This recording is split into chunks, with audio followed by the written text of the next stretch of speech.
उत्तर प्रदेश के हाथरस में हुए हादसे में मौत का आंकड़ा लगातार बढ़ रहा है। 117 लोगों की अब तक मौत होने की जानकारी मिल रही है। वहीं मरने वालों में ज्यादातर महिलाएं हैं। कई लोगों की हालत अभी भी गंभीर बताई जा रही है और ऐसे में मृतकों की यह संख्या बढ़ सकती है। हाथरस जिले से 47 किलोमीटर दूर फुलरई गांव में यह हादसा हुआ मंगलवार दोपहर को करीब 1 बजे और इस हादसे के बाद अस्पतालों में हालात भयावह हो गए। लाशों के ढेर लग गए। घायलों को बस और टेम्पो में भर करके सिकंदराव सीएससी और एटा जिला अस्पताल, अलीगढ़ मेडिकल कॉलेज भेजा गया। सीएससी के बाहर शव जमीन पर इधर उधर बिखरे पड़े थे। वहीं हाथरस में हुए इस दर्दनाक हादसे को लेकर के मुख्यमंत्री योगी आदित्यनाथ ने गहरा दुख प्रकट किया है और कार्रवाई की बात की है।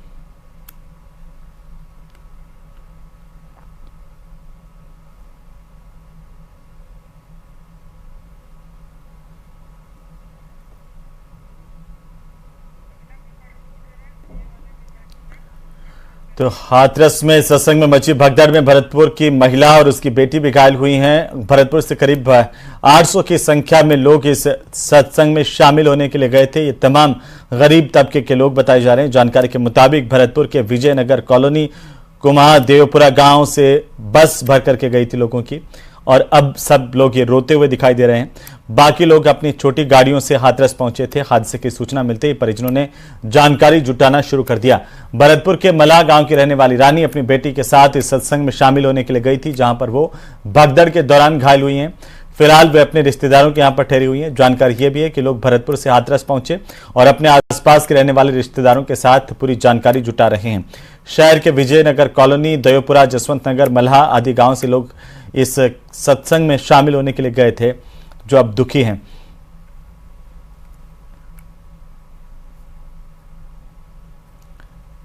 तो हाथरस की इस घटना ने पूरे देश को झकझोर करके रख दिया है। लगातार मृतकों की संख्या में बढ़ोतरी हो रही है। वहीं यह भी आशंका जताई जा रही है कि जो गंभीर रूप से घायल हैं उनमें इलाज जारी है। तो वहीं खींवसर के चरड़ा गांव में तालाब में डूबने से एक विवाहिता समेत उसकी 2 मासूम बच्चियों की मौत हुई है। सूचना मिलने पर भावंडा थाना पुलिस घटनास्थल पर पहुंची। तीनों के शवों को बाहर निकलवा करके खींवसर की राजकीय अस्पताल की मोर्चरी में रखवाया। मृतका की पीहर पक्ष ने लीला के पति पर मारपीट करने, उसे प्रताड़ित करने के आरोप लगाए हैं। बताया जा रहा है कि घरेलू कलह में महिला अपनी दोनों बेटियों के साथ तालाब में कूद गई। फिलहाल पुलिस मामले की जांच कर रही है।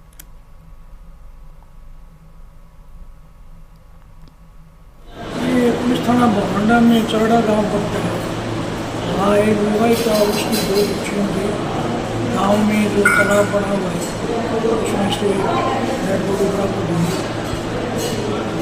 परिजनों की तरफ से लड़की के जो पीर पक्ष है उनकी तरफ से FIR दी है। 301 IPC प्रकरण दर्ज करके अनुसंधान किया गया। अलवर में एसीबी की टीम ने बड़ी कार्रवाई करते हुए घूसखोर हेड कांस्टेबल बुरारीलाल मीणा और साथी दलाल मंगल खां को 40,000 रुपए की रिश्वत लेने के आरोप में गिरफ्तार कर लिया। हेड कांस्टेबल लक्ष्मणगढ़ पुलिस थाने में तैनात है। दरअसल हेड कांस्टेबल ने पीड़ित हसन मोहम्मद से मुकदमे दर्ज करने के दौरान नाम निष्कासन के एवज में 1 लाख रुपए की डिमांड की थी और दलाल मंगल खां ने 40,000 रुपए में यह सौदा तय करवाया था। जालूकी रोड पर एक सीमेंट की दुकान में पीड़ित ने से 40,000 रुपए की रिश्वत ले रहे थे। तभी एसीबी ने हेड कांस्टेबल को रंगे हाथों गिरफ्तार कर लिया। वहीं दलाल मंगल खां को भी गिरफ्तार कर लिया गया है। हसन मोहम्मद द्वारा एसीबी कार्यालय अलवर में दिनांक 28/6/2024 को उपस्थित होकर ऐसी शिकायत थाना लक्ष्मणगढ़ के हेड कांस्टेबल मुरारीलाल के विरुद्ध दी गई, जिसमें परिवादी द्वारा दर्ज कराया गया कि मुझसे व मेरे परिवार के खिलाफ दर्ज मुकदमे में IO Shri Murarilal head constable PS Laxmangarh 1 lakh रुपए की डिमांड कर रहे हैं, जिसका टीम के द्वारा सत्यापन करवाया गया।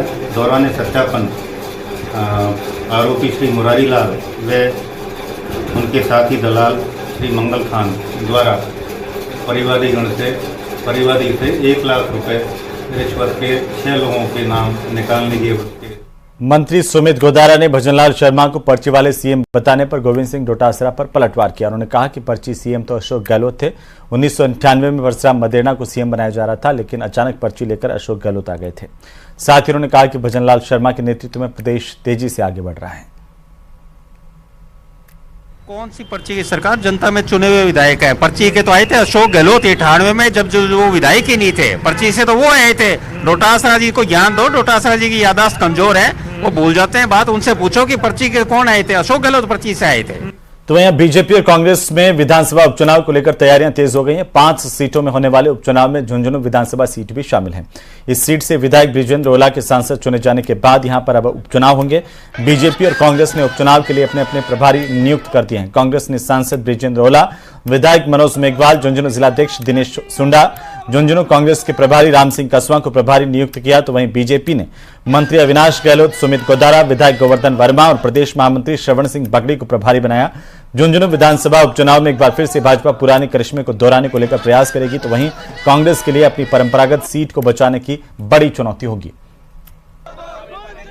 के बाद अब विधानसभा उपचुनाव को लेकर रण की तैयारी शुरू हो चुकी है। दोनों ही दलों ने अपनी अपनी जो प्रभारियों की कमेटी है उसकी घोषणा कर दी है। कांग्रेस ने जो घोषणा की है उसमें सांसद बृजेंद्र ओला, जिला अध्यक्ष दिनेश सुंडा और विधायक मनोज मेघवाल के साथ झुंझुनू प्रभारी राम सिंह कसवा को इसकी जिम्मेदारी दी गई है। तो वहीं भाजपा की ओर से भी प्रभारियों की एक कमेटी बनाई गई है। इस कमेटी में झुंझुनू विधानसभा उपचुनाव के लिए 4 प्रभारी नियुक्त किए गए हैं। इनमें मंत्री अविनाश गहलोत और सुमित गोदारा हैं, उनके साथ जो विधायक गोवर्धन वर्मा है, उनके साथ प्रदेश महामंत्री हैं श्रवण सिंह बगड़ी, उनको ये जिम्मेदारी दी गई है। साथ ही गत दिनों झुंझुनू विधानसभा उपचुनाव को लेकर जयपुर में एक बैठक का आयोजन भाजपा की ओर से किया गया। इस बैठक में भाजपा जिला अध्यक्ष बनवारी लाल सैनी सहित तमाम पदाधिकारी उपस्थित रहे और उपचुनाव को लेकर मंथन किया गया। इस मंथन में शक्ति केंद्रों और उस पर जो बूथ मंडल है उन पर प्रभावी संगठन को लेकर चर्चा हुई और जो वरिष्ठ कार्यकर्ता है उनका बूथ और मंडलों में प्रवास को लेकर कार्यक्रम तय किया गया है। अब आने वाले दिनों में उपचुनाव को लेकर यहां पर राजनीतिक सरगर्मियां तेज होगी। करसन सिंह शेखावत, न्यूज 18 राजस्थान, झुंझुनू। तो वहीं विधानसभा में सत्र शुरू होने से पहले विधानसभा में सर्वदलीय बैठक आयोजित की गई। विधानसभा अध्यक्ष वासुदेव देवनानी की अध्यक्षता में यह बैठक हुई। मुख्यमंत्री भजनलाल शर्मा, नेता प्रतिपक्ष टीकाराम जूली समेत अन्य पार्टियों के नेता इसमें शामिल हुए। एक तरफ सदन को सुचारू रूप से चलाने, सार्थक मुद्दों पर चर्चा करने समेत प्रश्नकाल और शून्यकाल में उठाने वाले मामलों पर सार्थक बहस की पहल की गई है। तो वहीं नेता प्रतिपक्ष टीकाराम जूली ने कहा कि लोकसभा की तर्ज पर सदन में बैठक के दौरान लंच ब्रेक को लेकर सहमति बनी, जिसमें शून्यकाल के बाद 1 घंटे का ब्रेक होगा। आपको बता दें कि राजस्थान विधानसभा के इतिहास में पहली बार लंच ब्रेक की परिपाटी शुरू होगी, लेकिन पहली और दूसरी विधानसभा के समय लंच ब्रेक तो नहीं होता था, लेकिन एक ही दिन में दो बार सदन की बैठक होती थी। लंच ब्रेक होना चाहिए, इसको लेकर भी चर्चा की गई, क्योंकि बीच में जैसे ही 0 आवर ख़त्म होता है तो सारे सदस्य एक बार उठ के बाहर जाते हैं। कोई वॉशरूम जा रहा है, कोई चाय को जा रहा है, कोई खाने को जा रहा है, क्योंकि लोकसभा में भी लंच ब्रेक रहता है। तो इस तर्ज पे लंच ब्रेक करने की बात है। पर्ची सिस्टम जो नया शुरू किया है उसमें हमने कहा है कि पर्ची तभी सार्थक है जब पर्ची के ऊपर चर्चा कराई जाए, संबंधित मंत्री उसका जवाब दे। ये बात वहाँ पे तय हुई है। और साथ ही साथ मैंने अपनी तरफ से ये बात भी रखी है कि जब नेता प्रतिपक्ष पे झूठा मुकदमा दर्ज हो रहा है, कांग्रेस पार्टी के प्रदेश अध्यक्ष पे झूठा मुकदमा दर्ज हो रहा है कोटा के अंदर, और सबके सामने ये सारी चीज़ें हो रही हैं।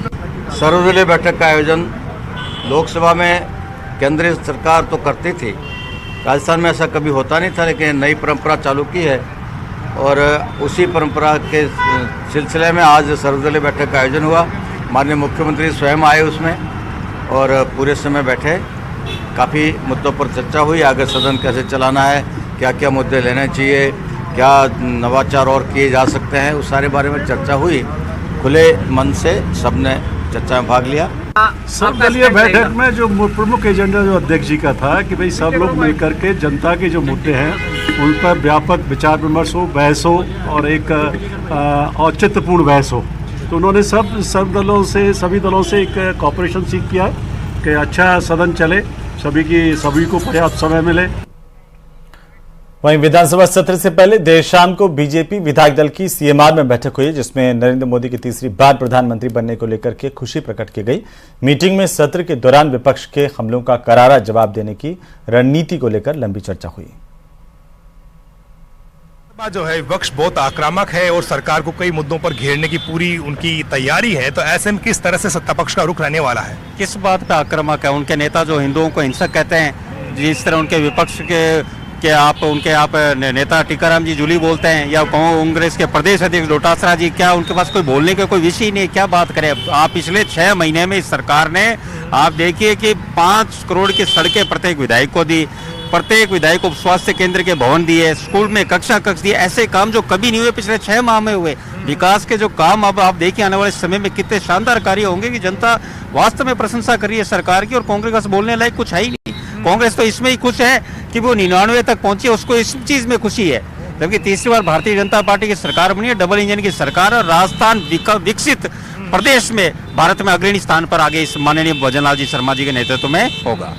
पानी बिजली पर विपक्ष आपको घेरने की पूरी तैयारी कर रहा है। बिजली इस बार गुल रही है और पानी के लिए कहा जा रहा है कि पानी का जो संकट है उसने बहुत जनता को तंग किया है, त्राही माम के हालात रहे हैं, तो ऐसे में किस तरह जवाब देंगे आप? देखिए, पानी बिजली में सरकार ने पूरा प्रयास किया, और आप भी जानते हैं कि इस बार पिछले 3 माह में बिल्कुल बरसात नहीं हुई। नहीं तो हर बार हम देखते हैं कि हर महीने 1-2 बरसातें हो जाती थी, पर इस बार एक भी बरसात नहीं हुई। पर सरकार ने पूरा प्रयास किया, और जिस तरह माननीय मुख्यमंत्री जी कार्य कर रहे हैं, मैं आपको विश्वास दिलाता हूं कि अगले 2 साल के अंदर राजस्थान में बिजली जाना बिल्कुल एक गायब वाली बात हो जाएगी। बिजली कभी नहीं जाएगी, और किसान को 6 घंटे दिन में पूरी निर्बाध बिजली। तो राजस्थान विधानसभा की कार्यवाही कल से शुरू होने जा रही है। आगामी 8 महीनों का बजट इसमें पारित करवाया जाएगा। रिपोर्ट देखिए। इस बार हम सब लोग पूरी तैयारी के साथ इनको घेरेंगे, इनको जवाब देना पड़ेगा। 100 दिन की कार्य योजना क्या थी मुख्यमंत्री जी की, वो भी इनको बतानी पड़ेगी। राजस्थान की विधानसभा में हम सब लोग इनकी बोलती बंद करेंगे, क्योंकि इन्होंने कुछ किया नहीं। विपक्ष के ये तेवर बता रहे हैं कि बुधवार से शुरू होने जा रहे विधानसभा का दूसरा सत्र हंगामेदार रहने वाला है। विपक्ष के बयानों से साफ लग रहा है कि राजस्थान की जनता से जुड़े मुद्दों के अलावा रोजगार, पेपर लीक और नए जिलों के गठन के मुद्दे को जोर शोर से उठाया जाएगा। लोकसभा चुनाव में मिले अपार जन समर्थन के बाद कांग्रेस के तेवर बदले से नजर आ रहे हैं। इस बार विधानसभा सत्र में कांग्रेस जहां सत्ता पक्ष की कमजोरियों को मुद्दा बनाएगी, वहीं विधानसभा चुनाव से पहले सत्ता पक्ष द्वारा किए गए वादों को पूरा नहीं करने और 7 महीने के कामकाज को लेकर भी विपक्ष सत्ता पक्ष के खिलाफ हंगामा बरपा सकता है। विधानसभा सत्र से पहले सत्ता पक्ष और विपक्ष ने अपनी अपनी रणनीति बनाना शुरू कर दिया है। सत्ता पक्ष पूर्णकालिक बजट पेश करने की तैयारी में है, वहीं नेता प्रतिपक्ष जोर शोर से अपनी बात विधानसभा में उठाने को तैयार है। विपक्ष का साफ कहना है कि सरकार से उसके कामों का हिसाब लिया जाएगा। लास्ट बजट में इन लोगों ने क्या घोषणा की थी, उस पे क्या काम किया, वो भी लोगों को बताना पड़ेगा। और यही नहीं, जो बेरोजगार युवा हैं, पेपर लीक की समस्या से जो परेशान है, पेपर लीक पे बहुत बड़े बड़े भाषण देते थे, उस पे कोई चर्चा करने को ये लोग तैयार नहीं है, एक शब्द ये नहीं बोल रहे। मुख्यमंत्री जी हवाई यात्राओं में मस्त है, मंत्रिमंडल को ऐसा लगता है जैसे कोई जानकारी नहीं है। ये यूं ही निकल जाएंगे, इनके समय निकल जाएंगे। और ERCP वो गजेंद्र सिंह जी बड़ी बड़ी बातें कर रहे थे, मैं ला के रहूंगा MOU, वो MOU अब विधानसभा में देखेंगे हम कि अब MOU वाली सरकार हो, औचक निरीक्षण वाली सरकार हो, है ना, जांचे वो फैसलों को दोबारा देख रहे हैं, सबको ये कर रहे हैं, एकल पट्टे में दोबारा कमेटी बना रहे हैं, जिलों का पुनर्सीमांकन वो क्या कर रहे हैं, पुनर्समीक्षा कर रहे हैं। समीक्षा के लिए बैठाया था क्या? यहाँ समीक्षा तो होली। विपक्ष के साथ सत्ता पक्ष ने भी विधायक दल की बैठक में एकजुट होकर विपक्ष को जवाब देने की रणनीति बना ली है। मगर सरकार के पास भी गिनाने के लिए बहुत कुछ है। बहुत कम समय में सरकार ने जो काम किया है, तो उसके दम पर बीजेपी सरकार विपक्ष पर हमलावर रुख अख्तियार करेगी, ताकि उसे बैकफुट पर जाने का कोई मौका ही ना मिले। सदन में फ्लोर मैनेजमेंट और विपक्ष के हमलों को रोकने और उनके जवाब देने के लिए मंत्रियों समेत वरिष्ठ विधायकों को कमान सौंपी गई। सत्ता पक्ष के विधायकों को सदन में रहने के लिए कहा गया। संसदीय कार्य मंत्री जोगाराम पटेल ने कहा कि सरकार सदन में सार्थक बहस के लिए पूरी तरह से तैयार है। मैं ये अपेक्षा करता हूँ, प्रार्थना भी करता हूँ और मुझे विश्वास ही है मेरे प्रतिपक्ष के सभी साथियों पर कि वो सिर्फ व्यवधान करने के लिए नहीं, जनता में हित के मुद्दे उठाएंगे, तथ्यों के साथ मुद्दे उठाएंगे, सरकार का ध्यान दिलाएंगे और सरकार उनके द्वारा उठाए गए सभी तथ्यों का दृढ़ता से जवाब देगी, सकारात्मक जवाब देगी, तथ्यों के आधार पर जवाब देगी। सत्ता पक्ष ईआरसीपी के प्रोजेक्ट की मंजूरी, यमुना जल समझौता, पेपर लीक में शिकंजा कसने के लिए बनाई गई टास्क फोर्स, पुलिस भर्ती में महिलाओं के आरक्षण को बढ़ाकर 33% किए जाने समेत कई मुद्दों पर विपक्ष को घेरेगा। सदन की शुरुआत प्रश्नकाल के साथ में होगी। 12 बजे शून्यकाल होगा, जिसमें स्थगन प्रस्ताव, ध्यानाकर्षण प्रस्ताव, लोक महत्व के मामले पर्ची के माध्यम से मुद्दे उठाए जाएंगे।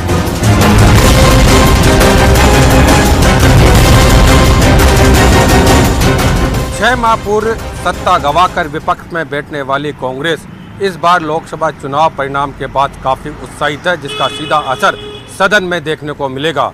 तो उधर सत्ता पक्ष की ओर से पूरे विकास का रोड मैप राजस्थान का बजट के जरिए सदन में रखा जाएगा। सत्ता पक्ष और विपक्ष के बीच तीखी नोकझोंक भी होगी, जिसको रोकने की जिम्मेदारी विधानसभा अध्यक्ष वासुदेव देवनानी के पास में होगी।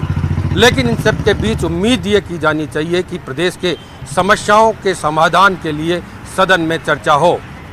मेरे दोनों वरिष्ठ सहयोगी बाबूलाल दायल और राकेश शर्मा के साथ में camera person Sher Singh, Sudhir Sharma, news 18 Jaipur. तो वहीं राजधानी जयपुर से खबर, जहां पर पुलिस ने बड़ी कार्रवाई की। चंबल के डकैत जगन गुर्जर को हिरासत में लिया। पूरा case Ajmer high security jail से रैकेट चलाने से जुड़ा है। रिपोर्ट देखिए।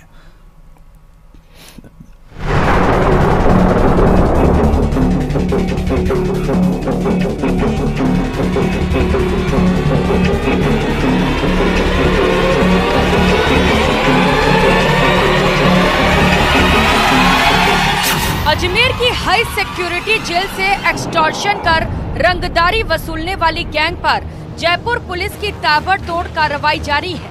इस रैकेट में शामिल 9 हार्डकोर बदमाशों को पश्चिम जिले की वैशाली नगर और चित्रकूट थाना पुलिस ने गिरफ्तार किया था।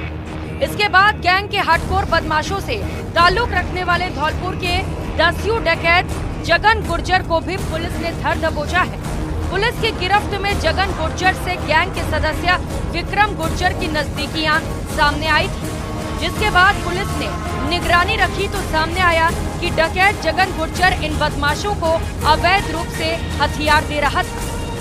जगन को अजमेर से डिटेन करके हम लेके आए हैं। ये विक्रम गुर्जर के लगातार संपर्क में था, तो विक्रम से लगातार जब से अजमेर हाई सिक्योरिटी जेल में विक्रम गया तब से लगातार संपर्क बनाए हुए था अलग अलग माध्यमों से, और उसी के माध्यम से हथियार सप्लाई करके इस षड्यंत्र में लगातार सहयोग कर रहा है। बता दें कि अजमेर की हाई सिक्योरिटी जेल में बैठकर ये बदमाश शेखावाटी अंचल के प्रॉपर्टी और माइनिंग से जुड़े कारोबारियों को टारगेट पर लेकर रंगदारी के लिए धमकियां दे रहा था। साथ ही कई और भी प्लानिंग रच रहा था, लेकिन पुलिस ने उसके मंसूबों पर पानी फेर दिया और उसे पकड़ लिया। पिछले करीब 1 साल से तो अभी तक हमारे पूछताछ में सामने आ गया कि जब ये दोनों आपस में किन्हीं माध्यमों से आपस में संपर्क में थे। हथियारों की सप्लाई आरंभिक तौर पे अभी पूछताछ में सामने आ रहा है कि संभवतः एमपी से की गई है, जिसमें अभी उसको प्रमाणित होना और उसमें अनुसंधान किया जाना बाकी है। फिलहाल डकैत जगन गुर्जर से पुलिस पूछताछ कर रही है और पूछताछ के बाद जो सामने आएगा उसके आधार पर कार्रवाई की जाएगी। न्यूज़ 18 के लिए जयपुर से विष्णु शर्मा की रिपोर्ट।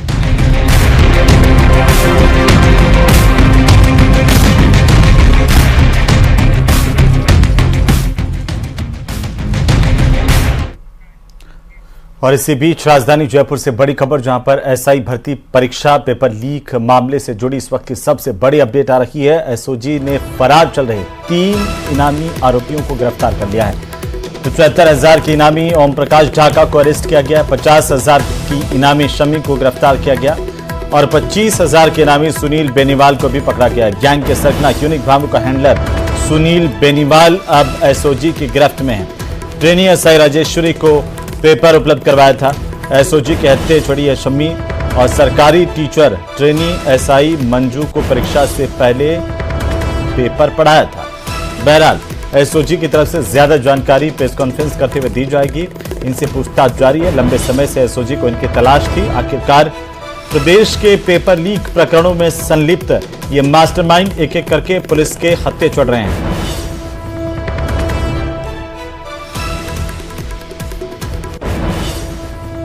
तो वहीं जयपुर पुलिस ने स्मार्टफोन के लॉक तोड़ने के साथ उनके IMEI नंबर को बदलने वाली गैंग को पकड़ लिया है। पूछताछ में सामने आया कि ये उन फोन के नंबर को क्रैक करते थे जो ग्राहक किस्त पर फोन लेते थे। पुलिस ने रायसर प्लाजा में कार्रवाई की। 4 आरोपियों को गिरफ्तार किया गया। इस मामले को लेकर के DCP नॉर्थ राशि डोगरा डूडी ने प्रेस कॉन्फ्रेंस की। पूरे मामले का खुलासा किया। सामने आया कि ये लोग कबाड़ और एक्सचेंज वाले फोन से सारा डेटा चुरा लेते थे।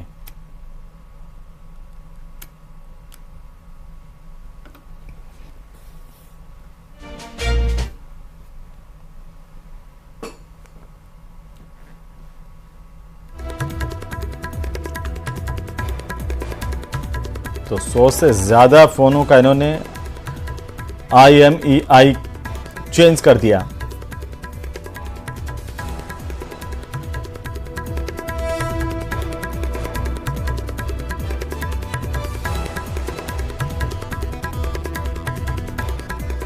पुलिस ने एक ऐसे बदमाश गैंग का पर्दाफाश किया है जो कि मोबाइल के IMEI नंबर को क्रैक करते हैं, उनको बदलते हैं, उसके बाद में बेचान करते हैं। इस गैंग का खुलासा किया DCP नॉर्थ राशि डोगरा डूडी ने। हम बात करेंगे। मैम, ये जो गैंग है वो किस तरीके से पकड़ में आया, दुकानदार किस तरीके से IMEI नंबर को क्रैक करते थे? देखिए, बहुत ज़्यादा अपने क्षेत्र में मोबाइल स्नैचिंग की वारदातें बढ़ रही थी। तो जब हमने इसको थोड़ा सा गहराई से सोचा तो हमें ये लगा कि ये जो मोबाइल स्नैचिंग हो रही है तो इसका प्रयोग तो हो रहा है। तो इनके IMEI तो हम यहाँ से ऑफिस से भी और थानों से भी हम इनके ट्रेस करते हैं। तो फिर नेक्स्ट स्टेप यही था कि ये अपने IMEI चेंज करके इनको प्रयोग में ले रहे हैं।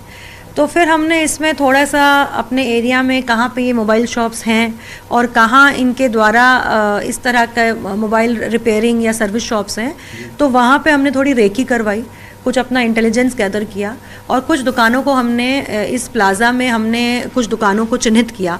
और चिन्हित करने के बाद हमने उनके कंप्यूटर, CPU, उनके हार्डवेयर और सॉफ्टवेयर जो उनके कंप्यूटर में अपलोड थे उनको हमने चेक किया।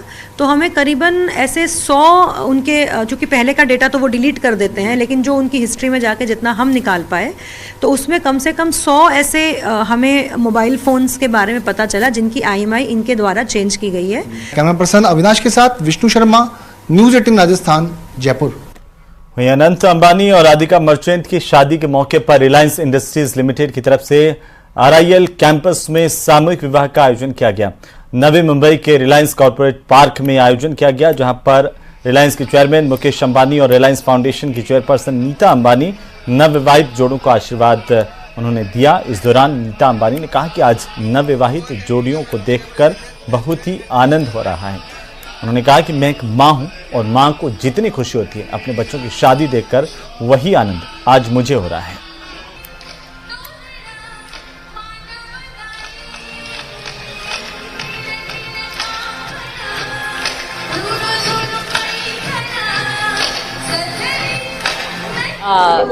नवविवाहित जोड़ियों को देखकर, ये सब नवविवाहित जोड़ियों को देखकर बहुत ही आनंद हो रहा है। मैं एक माँ हूँ और माँ को जितनी खुशी होती है अपने बच्चों की शादी देखकर, वही आनंद आज मुझे आ रहा है। ये सब लोग को मेरा खूब सारा आशीर्वाद। अभी आज से हमारे बच्चे अनंत और राधिका के शुभ लग्न की सब उत्सवें शुरू हो रहे हैं और ये शुभ कार्य करने के लिए मेरा सौभाग्य है कि मैं यहाँ आई हूँ। और बस ये बच्चों को सबको देखकर खूब आनंद हो रहा है। अब उनका जीवन सुखमय हो, यही इच्छा है, भगवान से यही प्रार्थना है। और इसी के साथ इस बुलेटिन में फिलहाल इतना ही। मुझे दीजिए अनुमति। Good night Rajasthan. नमस्कार।